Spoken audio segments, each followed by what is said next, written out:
बिस्मिल्लाहिर्रहमानिर्रहीम। सूरह अल-बकरा आयत 40 से 46। बनी इसराइल को खिताब और दीन की बुनियादी नसीहतें। आयत दर आयत हिंदी तर्जुमा।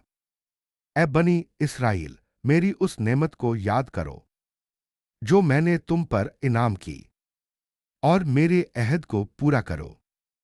मैं तुम्हारे अहद को पूरा करूंगा, और मुझ ही से डरो, और उस किताब पर ईमान लाओ जो मैंने नाजिल की, जो तुम्हारे पास मौजूद किताब की तस्दीक करती है। और सबसे पहले इनकार करने वाले न बनो, और मेरी आयतों को थोड़ी कीमत पर न बेचो, और मुझी से डरते रहो, और हक को बातिल के साथ मत मिलाओ, और जानबूझकर हक को मत छुपाओ, और नमाज कायम करो, ज़कात अदा करो, और रुकू करने वालों के साथ रुकू करो।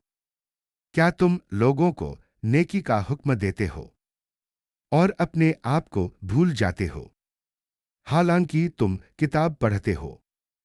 क्या तुम अक्ल से काम नहीं लेते, और सब्र और नमाज से मदद मांगो? और बेशक यह बात भारी है, मगर खुशू रखने वालों पर नहीं, जो यकीन रखते हैं कि वे अपने रब से मिलने वाले हैं और उसी की तरफ लौटकर जाने वाले हैं। आसान तशरीह समझ।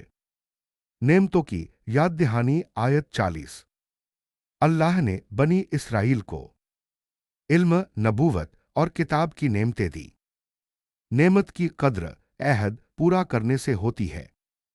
हक छुपाने की मनाही आयत 41 से 42।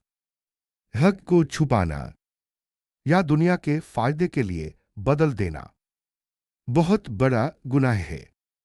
अमल की बुनियाद आयत 43।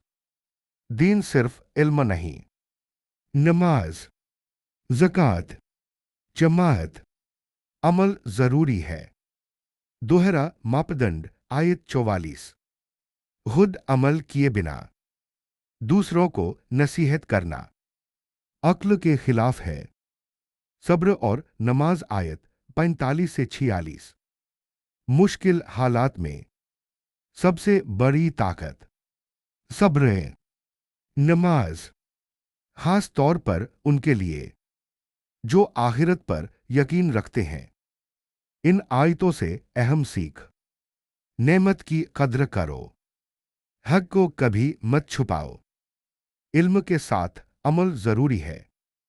नमाज और सब्र मोमिन की ढाल है। आखिरत की याद इंसान को सीधा रखती है।